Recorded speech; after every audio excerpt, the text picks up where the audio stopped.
Bonjour à tous, bienvenue dans ce nouveau numéro du Samedi Politique, un nouveau numéro qui va s'attaquer à toutes les crises qui s'abattent sur notre pays et tout particulièrement sur ses habitants. On a connu l'enfer sanitaire, oublié pour le moment. Maintenant, c'est la guerre à l'Est qui s'abat sur nous avec une multitude de crises. C'est tout ce que nous allons voir dans cette émission. Nous allons surtout voir s'il est encore temps de sursauter. Mais avant tout cela, comme chaque semaine, n'oubliez pas de commenter, de partager et bien sûr de cliquer sur le pouce en l'air juste en bas pour améliorer le référencement. C'est parti.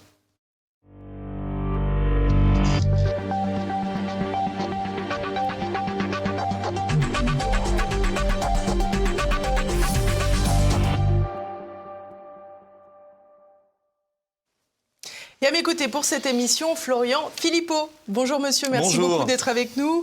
Je vous présente au cas où quelqu'un sortirait d'une grotte après quelques années. Vous êtes le président des Patriotes, fer de lance des manifestations pour défendre les libertés, auteur de plusieurs ouvrages, mais notamment ce dernier ouvrage, Crise avec un S, qui est disponible sur le site des Patriotes, les-du-6 patriotes.fr. Donc vous pouvez d'ores et déjà en faire l'acquisition sur le site.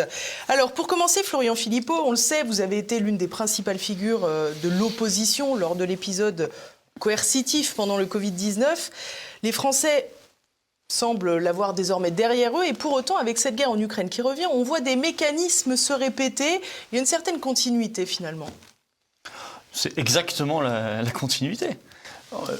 Jusqu'à parler de confinement énergétique. D'ailleurs, on a une première mesure qui est exactement un décalque d'une mesure Covid qui se met en place. Ça concerne l'Université de Strasbourg, qui a annoncé que pour des raisons énergétiques, d'économie d'énergie, elle allait fermer une semaine de plus et obliger au distanciel ses cours une semaine de plus. Excusez-moi, c'est exactement les mesures du Covid où les universités avaient fermé et avaient fait du distanciel contraint. Donc on arrive exactement à la même chose. Il y avait cette espèce de grande enquête dans le Parisien qui m'avait mis la puce à l'oreille, parce que nous, ça fait des mois qu'on en parle, qui a expliqué ce qu'était le pass énergétique. Ils appellent ça la carte carbone. Quand vous achetez, à un moment, ça bloque parce que vous avez dépassé votre quota de CO2. Quand vous achetez trop de viande, par exemple, ou, si vous voulez faire un barbecue, ou si vous avez trop pris l'avion, des choses comme ça. Donc, on voit qu'on a... en fait, on a l'impression que le Covid, c'était une répétition générale, quasiment, si vous voulez. Où on a mis en place des manières de réfléchir, de faire, de penser, des systèmes qu'on ne connaissait pas, comme des passes, qui sont très discriminatoires, des confinements, bien sûr, des restrictions de liberté, une manière aussi de gérer la politique par la peur, l'anxiété, à tel point, autre point commun, Monsieur Salomon venait tous les soirs faire le croque-mort à la télé pour nous annoncer le nombre de cas et de morts pendant le Covid, et là on nous a dit, il y aura certainement un Monsieur Salomon de l'énergie qui viendra tous les soirs à la télé nous dire où on en est dans la consommation de gaz et d'électricité. Vous voyez, donc, en fait, on a appris à penser et à être gouverné, à être géré, plus que gouverné d'ailleurs, parce qu'on est géré comme du bétail, quoi. On a appris à être géré comme ça et maintenant, une fois qu'on est rentré dans ce processus, c'est difficile d'en sortir. C'est pour ça que c'était extrêmement important de se battre dès le début.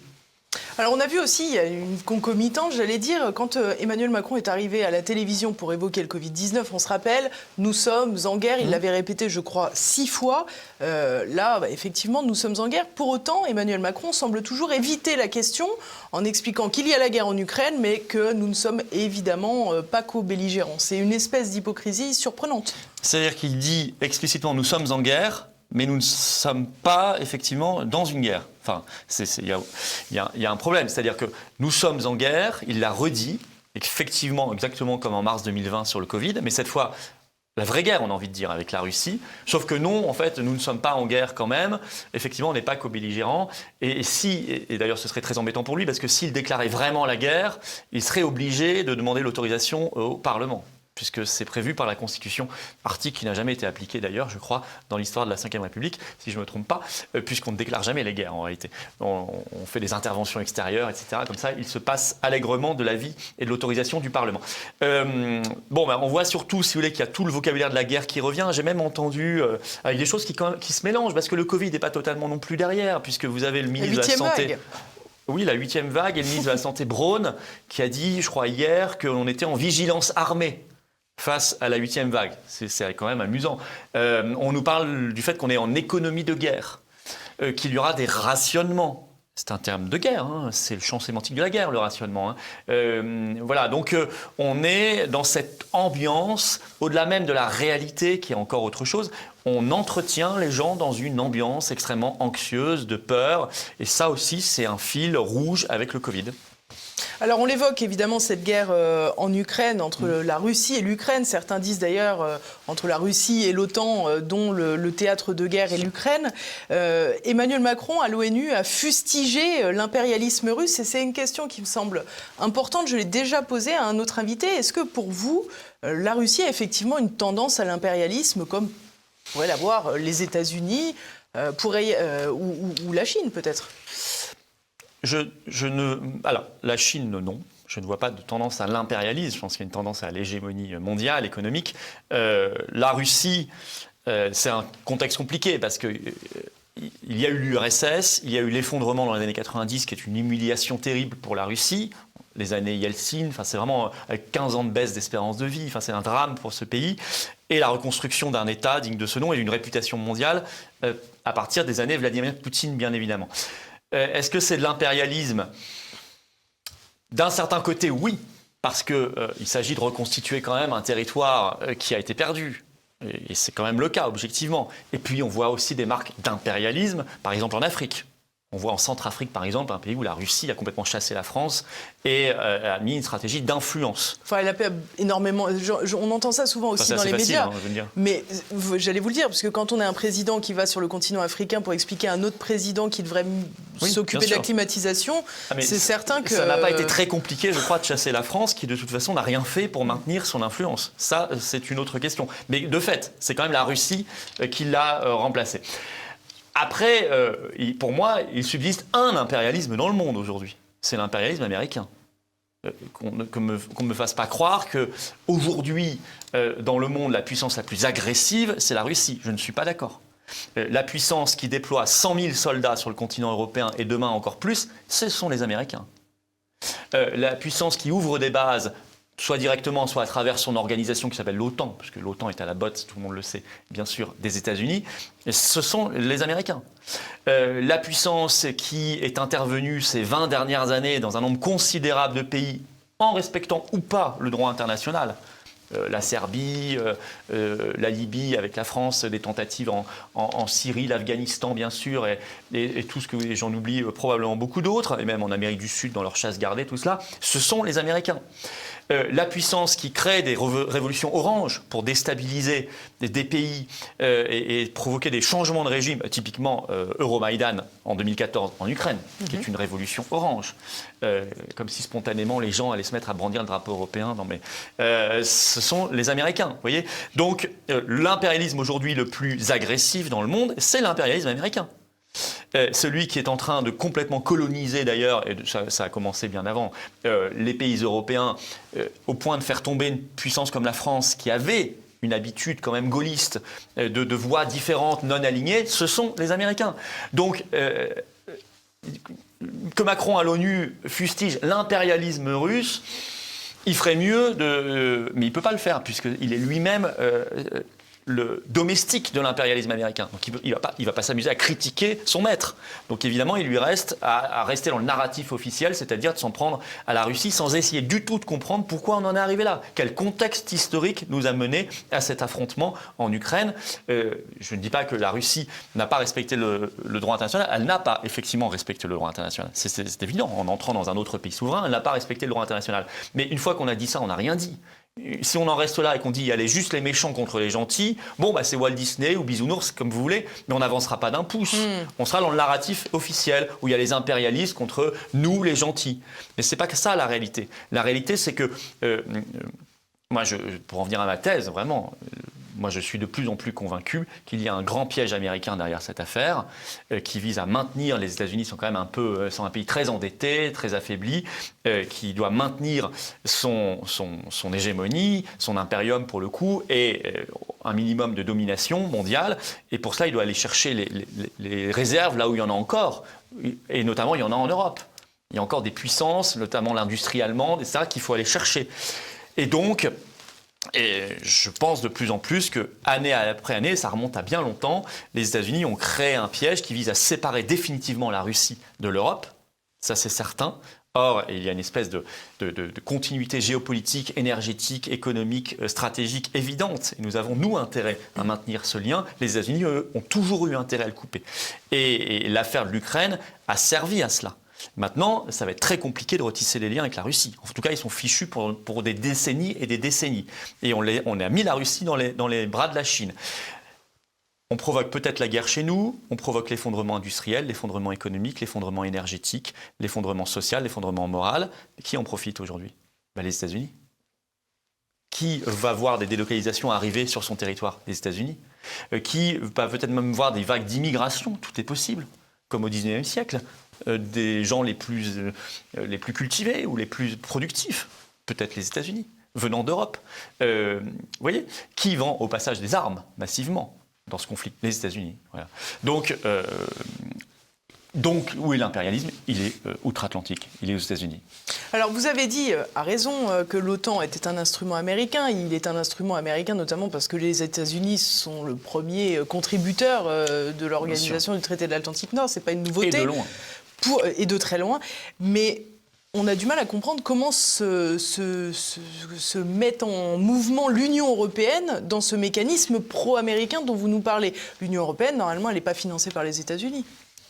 Comment expliquez-vous un discours d'Ursula von der Leyen aussi bien aligné sur les intérêts américains que vous venez de nous décrire ? L'Union européenne, ça, si vous voulez, au moins, c'est peut-être le seul mérite de cette crise. Ceux qui ont cru deux choses. L'Europe, c'est un projet pour faire contrepoids aux États-Unis. On nous a vendu ça depuis 50 ans. Bon, c'est pas contrepoids, là. Si vous voulez, c'est la parfaite continuité. En mode, d'ailleurs, ce qui est souvent le rôle des domestiques, c'est c'est eux qu'on va envoyer pour aller mordre les mollets de Poutine, être particulièrement agressifs. Vous voyez, en mode plus agressif encore que les États-Unis, vous avez Ursula von der Leyen, qui, elle, est complètement folle. Enfin, je crois que cette femme, il faut qu'elle aille à Sainte-Anne. Il faut qu'on lui envoie deux messieurs avec la blouse blanche, les petites pilules roses, et qu'on l'emmène à l'hôpital psychiatrique le plus vite possible. Quand on a vu son discours au Parlement européen, cette femme est folle. Quand elle participe à une espèce de conférence avec Trudeau qui est en visio derrière, là, je ne sais pas si vous avez vu cette vidéo, où elle égrène les milliards et les armes envoyées à l'Ukraine, et elle rit comme une hystérique, comme une dingue, comme si elle était en train de faire un loto, en fait. Vous voyez, distribuer les saucissons et les machins. Cette dame est folle. Mais le problème, c'est qu'elle a une responsabilité. Alors, elle n'a aucune légitimité, elle n'est élue par personne, elle était une ministre détestée en Allemagne, elle a des enquêtes d'ailleurs toujours en cours en Allemagne, ça, personne ne le dit, mais... Et elle était ministre des Affaires étrangères. Oui, de la Défense. De la Défense, et elle était détestée en Allemagne. Ils s'en sont débarrassés, en fait, quand ils l'ont mise là. Hein. Et elle arrive là, et elle se prend pour la reine d'Europe, quoi. C'est pas la reine des neiges, hein, c'est la reine d'Europe. C'est la reine d'Europe, et elle envoie des armes, elle ferme des médias, elle envoie des armes, elle dit on va faire ça, maintenant la santé c'est nous, la défense c'est nous, elle va voir Zelensky, son copain à Kiev, et elle a un discours d'une agressivité, et elle a quand même dit au Parlement européen l'autre jour, lors du discours sur l'état de l'Union, autre clownerie, elle a quand même dit il ne faut pas chercher l'apaisement. Absolument. Et vous avez 5 jours plus tard Macron à l'ONU qui dit texto la France cherche la paix. Voilà, donc c'est deux phrases strictement contraires. Le problème, c'est que c'est plutôt Ursula qui décide que Macron. Enfin, Ursula. Derrière Ursula, l'OTAN et les intérêts américains. Et donc, pour répondre à votre question, non, l'Union européenne, n'a jamais fait contrepoids aux États-Unis. Jamais. Elle a juste servi à détruire les nations qui pouvaient, elles, faire contrepoids aux États-Unis, notamment incarner une voie différente, comme la France. La diplomatie française, style 2003, qui dit non à la guerre d'Irak, ça n'est plus possible aujourd'hui avec ce système. Et deux, l'Union européenne, l'Europe c'est la paix, un deuxième truc qu'on nous vendait, le slogan. Et bien quand vous avez une présidente de la Commission européenne qui dit il ne faut pas chercher l'apaisement, vous comprenez que l'Union européenne c'est la guerre. Et donc en fait l'Union européenne c'est une colonie américaine, ça n'a jamais été autre chose, c'est une instance supranationale qui vise à vider les nations de leur substance vitale, de résistance et d'en faire des paillassons soumis aux intérêts américains. C'est exactement ce qu'on voit, c'est exactement ce qui se passe, d'où la nécessité urgente d'en sortir. Alors, on va écouter, si vous voulez bien, un petit extrait d'Emmanuel Macron donc, lors de son discours à l'ONU, et puis on se retrouve tout de suite. L'impérialisme contemporain n'est pas européen ou occidental. Il prend la forme d'une invasion territoriale, adossée à une guerre hybride, mondialisée, qui utilise le prix de l'énergie, la sécurité alimentaire, la sûreté nucléaire, l'accès à l'information et les mouvements de population comme des armes de division et de destruction.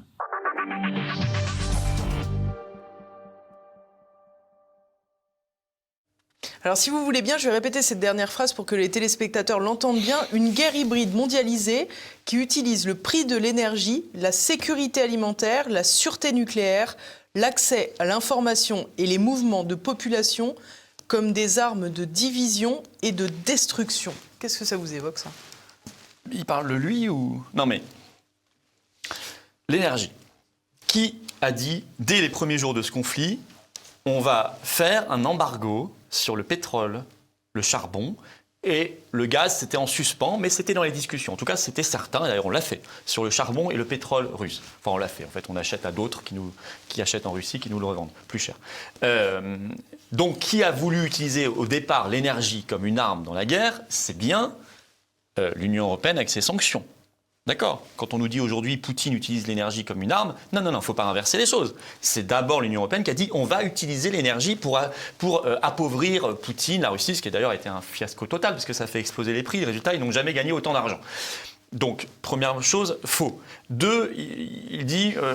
la crise alimentaire aussi. La crise alimentaire, bon, ça c'est une conséquence, mais il nous dit l'information. Qui, le premier jour, nous dit on interdit RT France, Sputnik, les médias russes chez nous. Avant même que la Russie interdise le moindre média. D'ailleurs, je ne sais pas si la Russie l'a fait, finalement. Moindre média occidental, c'était d'abord nous. Hein. C'est l'Union européenne, souvenez-vous, la fameuse Ursula, qui est venue annoncer que, ça y est, à partir de début mars, il n'y aurait plus RT ni Sputnik en Europe. Donc là aussi. Et je crois qu'il y avait un troisième où il dit, alors c'était quoi, l'énergie, l'alimentation alimentation, sûreté nucléaire. Évidemment. Sûreté nucléaire. Qui bombarde les alentours de la centrale Zaporijia? Ah bah, ça c'est une question. On a la réponse. C'est l'armée ukrainienne.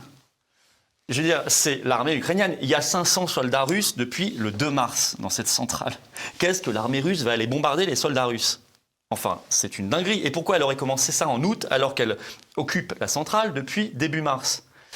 Ça n'a pas de sens. Et d'ailleurs, l'AIEA qui est arrivée en mission là-bas n'a jamais dit que c'était les Russes. Non, mais elle n'a jamais dit que c'était les Ukrainiens. Oui, mais ça, ils ne peuvent pas le dire. Mais par contre, s'ils ne disent pas que c'est les Russes, c'est que c'est pas les Russes. C'est que c'est les Ukrainiens. Enfin, je veux dire, c'est évident. D'ailleurs, vous regardez les médias français, c'est amusant parce qu'ils n'osent plus dire non plus que ce sont les Russes. Il y a juste des bombardements sur cette centrale. C'est toujours ce qu'on dit maintenant. Il y a eu des bombardements. Hop, alors on ne sait pas d'où ça vient. Enfin, écoutez, si ce n'est pas précisé, c'est évident. Je veux dire, je voyais l'autre jour France Info, j'en suis tombé de ma chaise, qui faisait un reportage pour expliquer que l'armée ukrainienne avait bombardé le Donbass. 8 morts. Bon. Je me dis, tiens, pour une fois, on nous dit ce qui se passe depuis 2014. Écoutez, Anne-Laure Bonnel, reporter indépendante là-bas, qui a documenté ça des dizaines de fois, mais personne ne l'invite. On sait qu'il y a eu au moins 15 000 morts, je crois. L'armée ukrainienne n'a pas respecté les accords de Minsk 2, ça c'est sûr, mais en plus a bombardé ces territoires. Il y a interdit l'usage du russe, etc. On sait très bien ce qui se passe.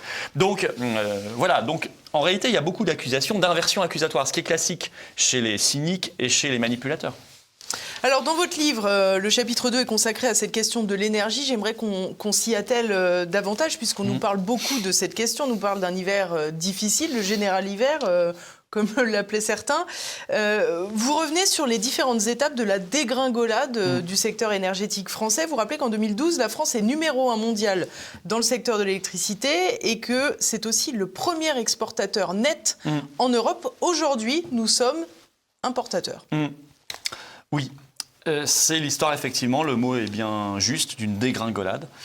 Nous sortons de la Seconde Guerre mondiale. En 1946, nous créons Électricité de France, entreprise publique nationale, qui se déploie sur tout le territoire et qui, bien au-delà de ça, ensuite va se lancer dans le programme électronucléaire avec succès. On va devenir leader mondial, va devenir une puissance même exportatrice. EDF, c'est énorme. C'est le premier, je ne sais pas si on l'a encore aujourd'hui, mais effectivement, en 2012, c'est le premier producteur mondial d'électricité. Et en 2012, on avait aussi le deuxième, qui s'appelait à l'époque GDF Suez, maintenant Engie.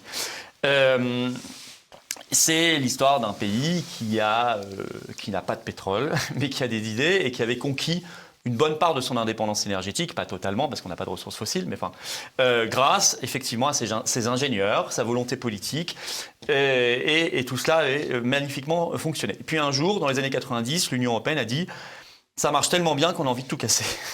C'est-à-dire qu'à partir de 96, vous avez la première directive européenne de libéralisation. Et là, les drames commencent. On nous dit qu'il faut mettre de la concurrence dans un secteur qui, par nature, ne peut pas en connaître. Vous ne pouvez pas mettre 2 réseaux électriques. La concurrence, ça peut être très bien. Il y a plein de secteurs où, évidemment, il faut de la concurrence. Bien sûr. Sinon, les prix seraient très élevés. Mais il y a des secteurs où il ne faut pas de concurrence. Ça, n'importe quel économiste le sait. Si vous mettez de la concurrence dans un secteur où, naturellement, vous ne pouvez pas en avoir, vous faites monter les prix. Parce que vous créez des parasites. C'est ce qui s'est passé.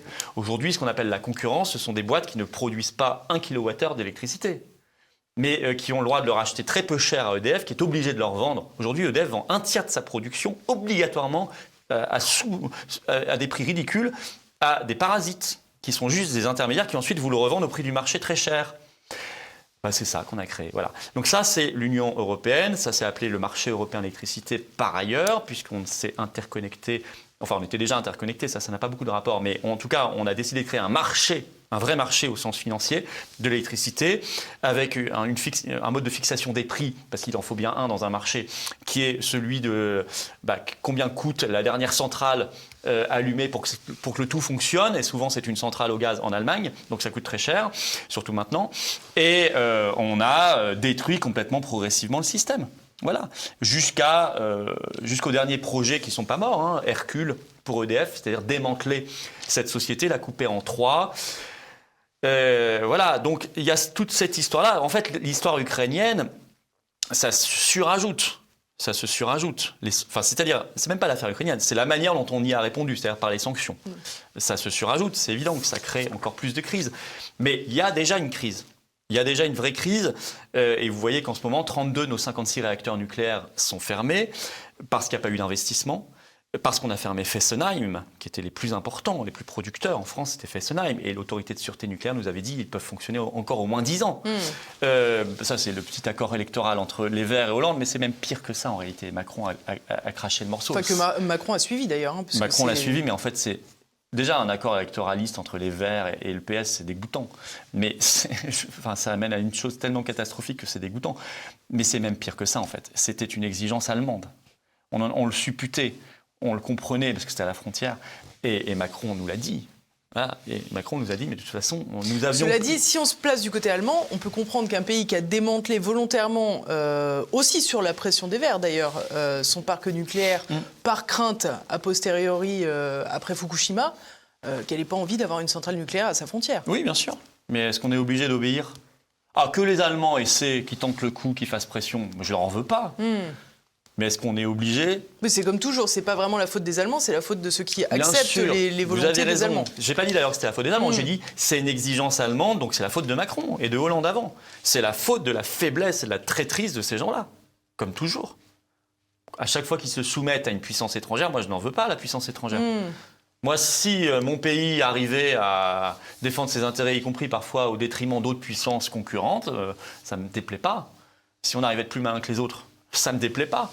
Le problème, c'est qu'en ce moment, franchement, ça fait quelques années qu'on n'est pas les plus malins. Justement, sur un autre terrain, on n'est pas très malin, puisque finalement, on explique que ce démantèlement s'est aussi fait avec la pression des Verts, pour que finalement, nous aboutissions aujourd'hui à une situation où nous importons du gaz de schiste et où on rouvre des centrales à charbon. Exactement. D'ailleurs, Macron a dit à l'ONU, nous devons éradiquer l'utilisation du charbon, l'autre jour, au moment même où la France rallumait Saint-Avold, la centrale... au charbon, qui devait être fermé, qui était fermé d'ailleurs, qu'on a rallumé finalement. C'est hallucinant. Et par ailleurs, gaz de schiste interdit en France depuis une loi de 2011. En France, on en a du gaz de schiste, nous aussi, bien sûr. On ne peut pas en produire, on ne peut pas en extraire en France. Depuis 2011. Par contre, on en importe des États-Unis massivement. Et l'autre jour, Pannier-Runacher, c'est ça, la ministre de la Transition écologique, était interrogée là-dessus, sur une radio, je ne sais plus laquelle, et elle a répondu...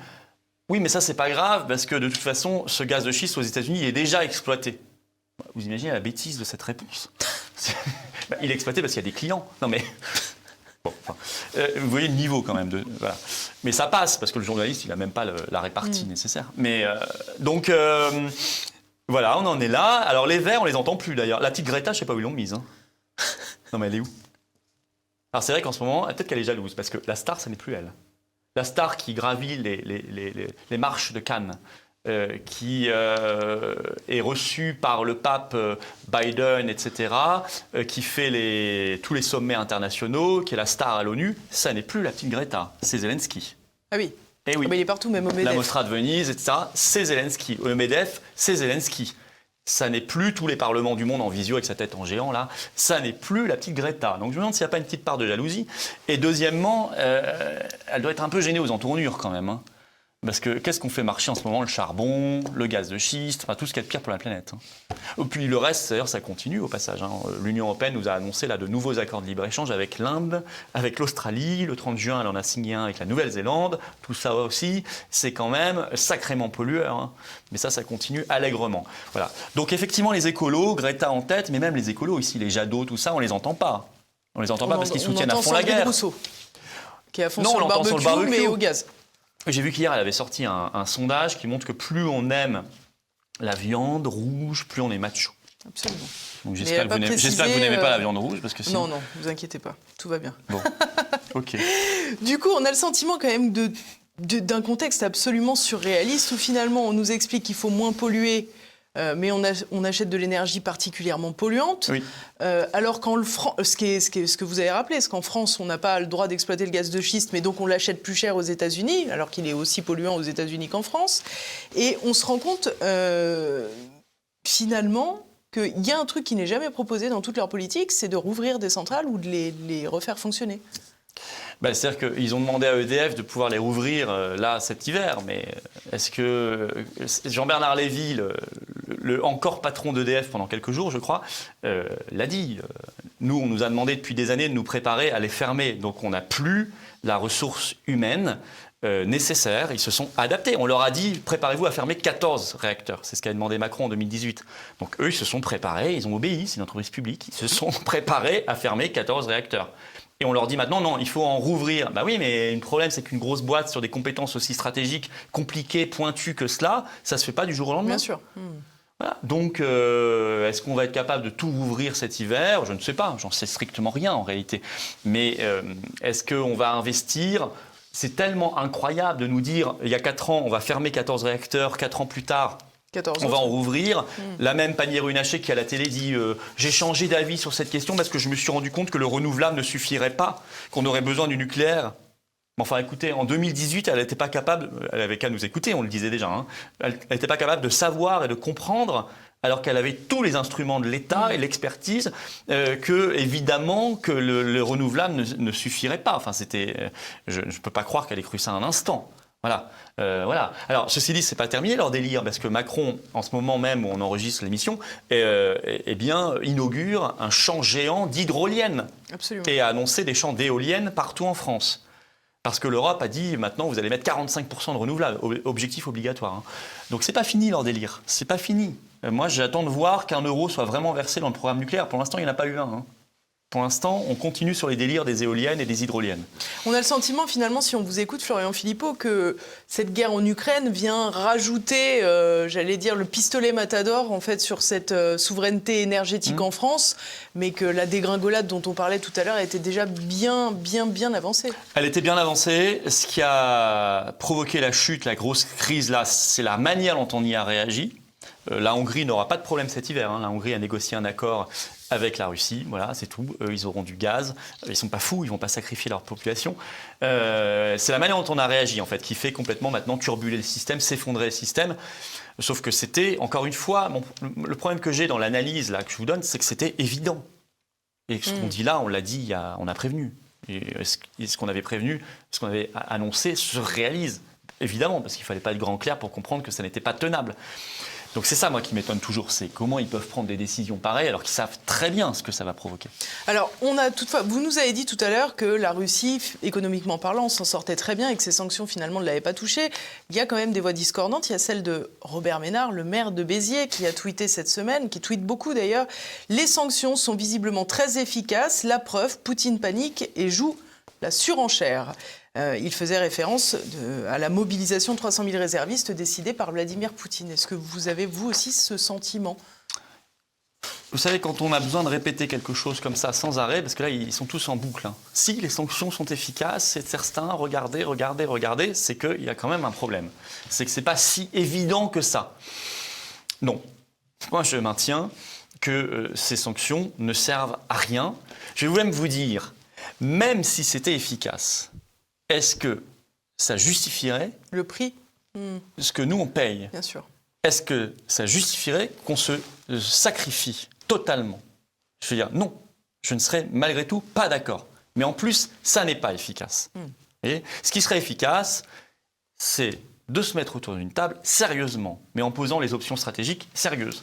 Qu'on pose la question du statut de l'Ukraine, qu'on pose la question des référendums qu'on doit organiser. Il faut bien les organiser. Moi, je suis pour que les référendums dans le Donbass, je suis pour cela depuis le départ, on les organise sous contrôle international.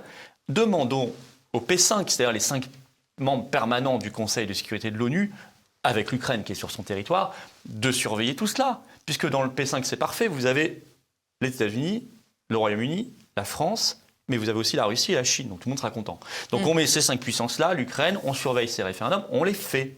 C'était d'ailleurs plus ou moins ce qui était prévu par Minsk II. On devait travailler sur le statut de ces régions-là, parce qu'on sait qu'il y a un souci avec ces régions. Elles sont en guerre civile depuis 2014. Et elles sont très russophones, voire russophiles. Donc voilà. Donc, et puis on pose la question de l'OTAN. Voilà, ça ne m'étonne pas que Ménard, évidemment, défende ça, parce que de toute façon, lui, il est tellement en attente de son ministère macroniste. Il ne vient pas, le ministère. Non, il ne vient pas, mais au bout d'un moment, sa langue est en train de râper le sol, là, il va se faire mal, il va se brûler, il faut qu'il fasse attention. Il va peut-être venir au bout d'un moment, quand même. En tout cas, il fait beaucoup d'efforts. Robert Ménard, là, en tout cas, il est impeccable là-dessus. Il fait des efforts extraordinaires pour être remarqué par la Macronie. Toute cette question énergétique que nous venons d'évoquer, forcément, elle a une conséquence sur la bourse des Français. Les prix explosent. Il y a en plus l'inflation qui s'ajoute sur tous les produits de consommation. Selon vous, là encore, est-ce que c'est la faute de l'Ukraine ? C'est en partie la conséquence, toujours pas de l'Ukraine, de notre réaction à l'Ukraine. En partie. Bon, parce que l'inflation énergétique ensuite se diffuse dans tous les secteurs, bien sûr, puisque l'énergie est utilisée par définition partout. Bon, donc ça, c'est en partie ça, mais ça n'est pas que ça. Nous avons depuis des années, en fait depuis la crise financière de 2008, et la BCE s'y est mise vraiment depuis 2015, on a créé des milliers de milliards de dollars et d'euros. La politique de quantitative easing, d'assouplissement monétaire, etc. Et on l'a suraccéléré depuis le Covid. En fait, on a fait tourner la planche à billets, ce qui n'est pas toujours gênant, à condition qu'en face, il y ait de l'activité réelle, en fait. C'est toujours le même problème. Quand vous créez un billet, il faut qu'en face, ça corresponde à une valeur réelle, d'économie réelle. Si ça correspond, il n'y a pas de souci. Si vous créez des montagnes de billets, mais qu'en face, il n'y a quasiment rien qui se crée, vous finissez par avoir un problème. Vous créez des bulles. Et puis, vous créez de l'inflation.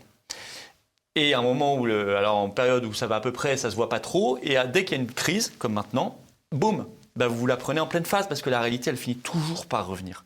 Des économistes ont tiré la sonnette d'alarme, vous pouvez les relire depuis des années, en disant attention, dès qu'on aura un pépin, on va se payer une hyperinflation. Ça y est, c'est venu. Voilà. Donc c'est pas du tout que l'Ukraine et les conséquences, c'est pour ça que ça risque même d'être durable. Parce qu'on en a créé et on continue d'ailleurs. Quoique maintenant, il y a un revirement là parce qu'ils augmentent les taux d'intérêt, etc. Ce qui va être un autre souci. Mais en tout cas, on a créé énormément d'argent, de faux argent. Et alors, la désindustrialisation dans tout cela, parce que finalement, on a commencé cette émission avec un parallèle entre la crise, avec la guerre en Ukraine, mais aussi la crise du Covid.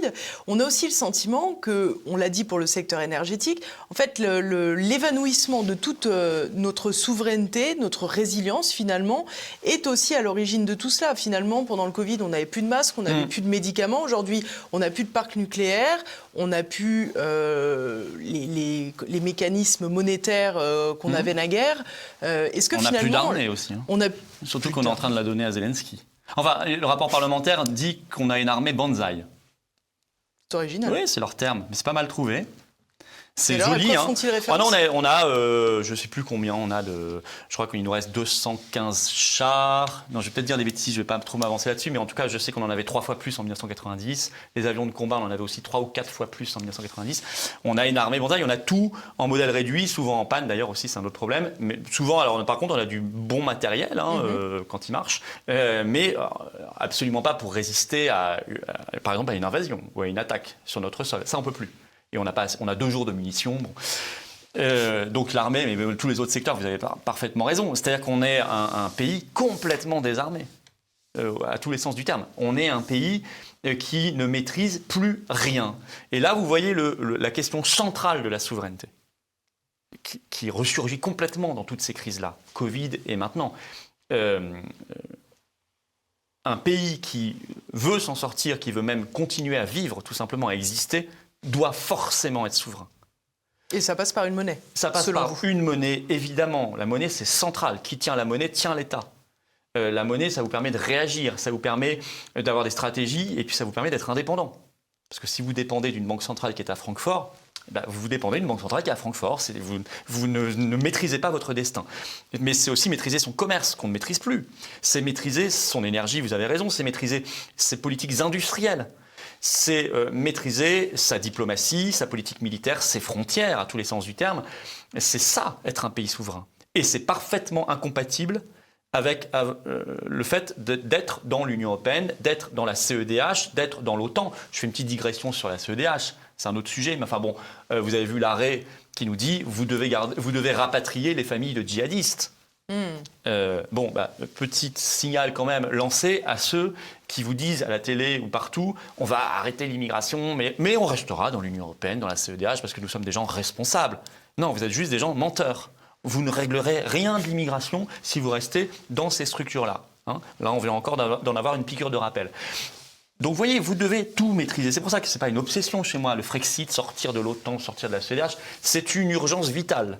Voilà. À partir de là, on n'aura pas encore réglé les problèmes. Mais on aura permis de les régler.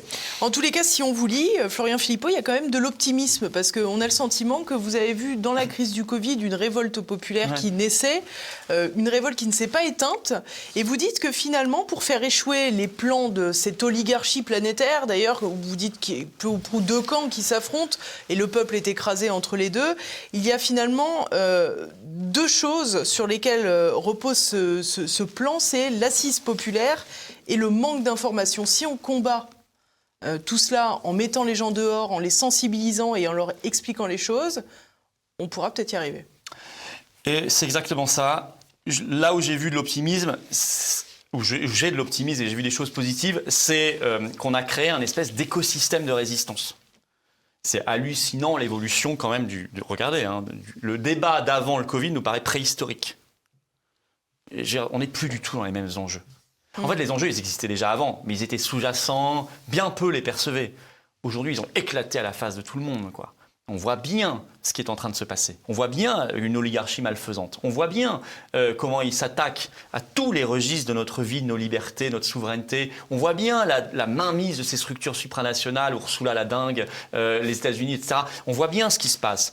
Et donc ça, alors c'est difficile et peut-être que le pire est encore à arriver, j'espère pas, mais enfin bon. Mais en tout cas, ça a réveillé plein de gens et on a créé des ponts entre des gens qui ne se connaissaient pas. Des figures sont apparues qui nous paraissent maintenant familières de cet écosystème et qu'on ne connaissait pas du tout il y a 2 ans. Des médecins, des avocats, des chefs d'entreprise, voilà, des gens, des artistes, toute cette sphère-là. Alors nous, on essaie à notre niveau, modestement, par les manifs, parce que nous, on croit beaucoup au contact physique. La politique, attention au tout numérique, il faut aussi se voir réellement. On essaie tous de les inviter, leur donner la parole, qu'ils se rencontrent, qu'ils viennent de la droite, de la gauche, on s'en fiche complètement, c'est fini tout ça. Et que les gens, voilà, qu'on consolide en permanence et qu'on élargisse en permanence cet écosystème de résistance. Ce qui fait qu'aujourd'hui, nous avons l'opposition et la résistance, et c'est plus la même chose du tout. L'opposition, c'est le truc officiel. Ça s'appelle RN, NUP, LR, C'est le truc officiel. Je ne dis pas qu'il faut le négliger parce que malgré tout, c'est eux qui votent les lois. Donc il faut faire pression un maximum sur eux. Il faut utiliser le fait qu'ils sont majoritaires à l'Assemblée et leur rappeler en permanence, rien que pour les troubler là-dessus, les obliger à aller sur les motions de censure, voire lancer la procédure de destitution de Macron. C'est plus totalement un fantasme. Ça devient un peu plus mathématiquement possible. Mais ça reste des gens qui sont quand même de plus en plus dans le système. Enfin, je les entends à l'Assemblée. On n'est plus sur la même planète.